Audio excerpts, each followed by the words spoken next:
السلام عليكم، مرحبا بكم في مجلة طباخة. اليوم ان شاء الله غادي نقدم لكم حلوة الباستا اولا حلوة البيض المسلوق، سهلة التحضير وكتجي لذيذة بزاف وهشيشة. تبعوا معايا الفيديو باش تشوفوا المقادير وطريقة التحضير، وإلا عجبتكم الوصفة ديروا لايك وخليوا لي تعليقاتكم. نخليكم مع المقادير وطريقة التحضير. بالنسبه للمقادير عندي 250 غرام ديال الزبده تكون بحراره المطبخ.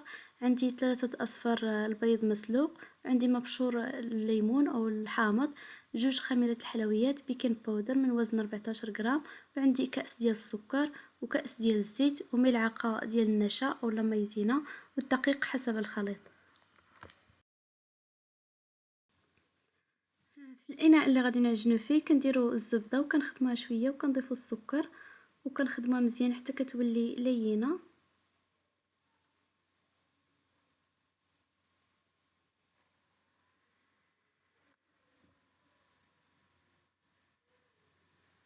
كنضيفو الزيت وكنزيدو نخلطو.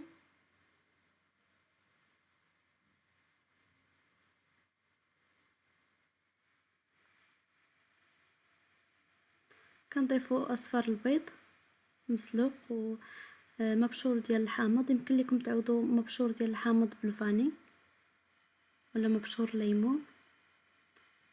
وكنخلطوا المكونات جيدا وكنضيفوا ملعقه ديال مايزينا او النشا،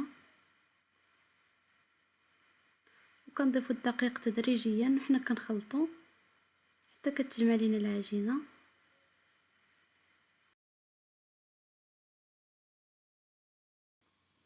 واخر حاجه كنضيفوها هي الخميره الحلويات او البيكنج باودر، وكندخلوها مزيان في العجينه بلا ما نعلكوا العجينه، غير كنجمعوها فقط. وكنهزوا الصينيه اللي غادي نطيبوا فيها الحلوه، كنديروا ليها الورق ديال المطبخ ولا كندهنها بالزيت وكنرشوها بالدقيق، وكنشكلهم كويرات بهذا الشكل هذا. نتوما يمكن لكم ديروهم صغار، الا كتعجبكم تكون صغيره. انا درتهم شي شويه كبار. انا غادي نستمر بهذه الطريقه حتى نشكلهم كاملين، وهذا هو الشكل ديالهم. بعد ما شكلتهم دابا غادي ندخلهم للفران حتى يطيبوا. ملي كنخرجها من الفران كنخليوها حتى كتبرد وكنهزو هنا الباستا.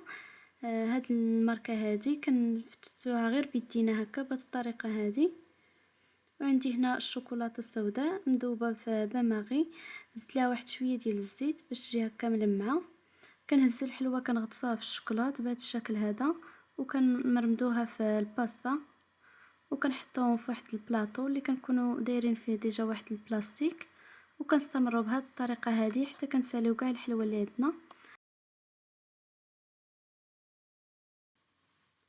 صافي منين كنساليو من التزيين ديالهم كاملين كنديروهم في الثلاجه حتى يتماسك الشوكولاط. انا غادي نسالي بهذه الطريقه هذه ونتلاقاو من بعد. هذا هو الشكل النهائي ديال الحلوه. كنتمنى تنال اعجابكم وتجربوها. الى عجبتكم خليو لي تعليقاتكم وشاركوا الوصفه مع الاصدقاء ديالكم. وبالصحه والراحه الوصفه قادمه ان شاء الله. في امان الله.